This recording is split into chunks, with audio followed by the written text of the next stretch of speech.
Great Sunday morning, May 24th. To God be the glory for yet another opportunity to experience His riches and His joy.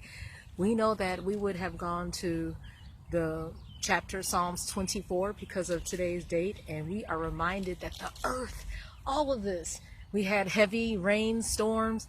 Last night, me and my son took a walk, and we were caught in it, but we were able to take shelter in the bank, the ATM. But we thank the Lord that He controls. You know, we hear April showers, May flowers, but we have had May showers. I think they said this has been the wettest month of May on record. Well, God owns it, and they that dwell therein, we're His people. And because of that, if you're feeling defeated or discouraged today, like I said, yesterday was the first time that I got on the scale, and I was like, oh my goodness, it wasn't as bad as I thought, but I knew that I had to make changes, and the Lord guided me and gave me specific instructions. Well, so in the meantime, while we are pressing toward our goals, He wants us to lift up our heads, O ye gates, right? Ye everlasting doors, lift them up, for the King of glory will come in, and He will allow us to do great things. Who is the King of glory?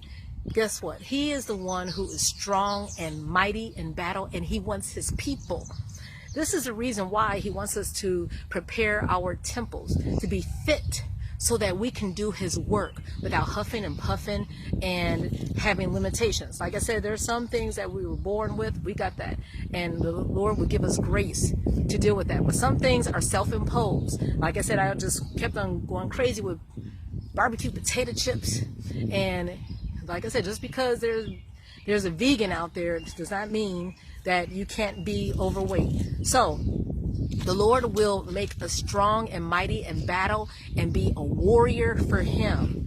And we're in Jeremiah 44, and it talks about how people did not listen. They wanted to do their own thing. In verse 8, it says, "In that ye provoke me, God, unto wrath with the works of your hands." You wanted to do it your way. And you wanted to burn incense and other gods and idols in the land of Egypt. We don't have those type of idols today, per se, but we can idolize even our weight. The Lord was saying, no, Michelle, just weigh yourself once a week, because you don't want to, get obsessed with that. Well, He does not want that for any of us, because it says that ye might cut yourselves off when we destroy ourselves because we're relying on our own intellect.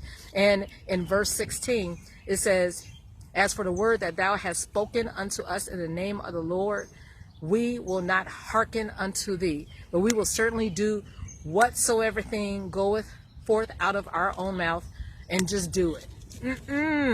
Because we know that bad times are ahead for us when we go on our own. So the remedy is that the Lord promises to make us sharp instruments, threshing, so that we can have an impact. In Psalms 144, we would have gone over this. It says, "Blessed be the Lord, our strength, who teacheth our hands," there it goes, "to war, and our fingers to fight." Yes, He is our goodness and our fortress, and He wants us to trust in Him. And we know that our days pass by like, whoo! It says in verse 4, like a shadow passeth away. But in the meantime, we will sing a song. Happy is that people whose God is the Lord, verse 15, so that there will be no complaining, but there will be plenty. So let's do the work of the Lord, and He will cause us to have a new song as we worship Him today and every day in spirit and in truth. Have a good Sunday.